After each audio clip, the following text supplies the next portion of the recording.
നമസ്കാരം പ്രിയമുള്ളവർ, രതീഷ് ജാലമനാണ് കേട്ടോ.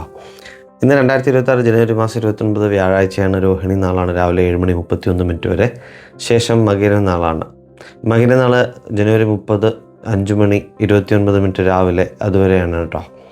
അതുകൊണ്ട് തന്നെ ഇന്ന് രോഹിണി നാളുകാർക്കും മകര നാളുകാർക്കും ഇതിനകത്തൊരു ഫലം എന്ന് പറയുന്നത് ഗുണദോഷ സമ്മിശ്രമായിട്ടുള്ള ദിവസമാണ്. രോഹിണി നാളുകാരുടെ കാര്യം പറയുകയാണെങ്കിൽ ദിവസം പല വിധത്തിലുള്ള മാറ്റങ്ങളും സംഭവിക്കുന്നു. കുറച്ച് നല്ല കാര്യങ്ങളൊക്കെ ജീവിതത്തിൽ സന്തോഷം, സമാധാനം ഒക്കെ ഉണ്ടായിരിക്കും. മകര നാളുകാർക്കും ഇന്നത്തെ ദിവസം എന്ന് പറയുന്നത് ഗുണദോഷ സമ്മിശ്രമാണ്. എന്നാൽ കൂടി ജോലിസ്ഥലത്ത് പലതരത്തിലുള്ള ഗുണ അനുഭവങ്ങളുണ്ടെങ്കിലും വ്യക്തിപരമായിട്ടുള്ള കാര്യങ്ങളിലൊക്കെ ഒരു ബന്ധങ്ങൾ നിലനിർത്തേണ്ട പ്രത്യേക ശ്രദ്ധയോടെ കൈകാര്യം ചെയ്യണം. ആരോഗ്യ കാര്യങ്ങളിലൊക്കെ ഒരു ശ്രദ്ധ ഉണ്ടായിരിക്കുന്നത് നല്ലതാണ്. അതുപോലെ തന്നെ ധനകാര്യങ്ങളിൽ, ധനപരമായിട്ടുള്ള കാര്യങ്ങളിൽ ജാഗ്രത പുലർത്തുക. നിങ്ങളുടെ ബന്ധങ്ങളിൽ ആശയവിനിമയം മികച്ചതാക്കുക എന്നൊക്കെ ഈ ഇന്നത്തെ മകര നാളുകാരൊക്കെ ശ്രദ്ധിക്കുന്നത് വളരെ നന്നായിരിക്കും. ഇതുപോലുള്ള വീഡിയോകൾക്കായിട്ട് യൂട്യൂബ് ചാനൽ സബ്സ്ക്രൈബ് ചെയ്യൂ. ഫേസ്ബുക്ക്, ഇൻസ്റ്റാഗ്രാം ഒക്കെ ഒന്ന് ഫോളോ ചെയ്യൂ.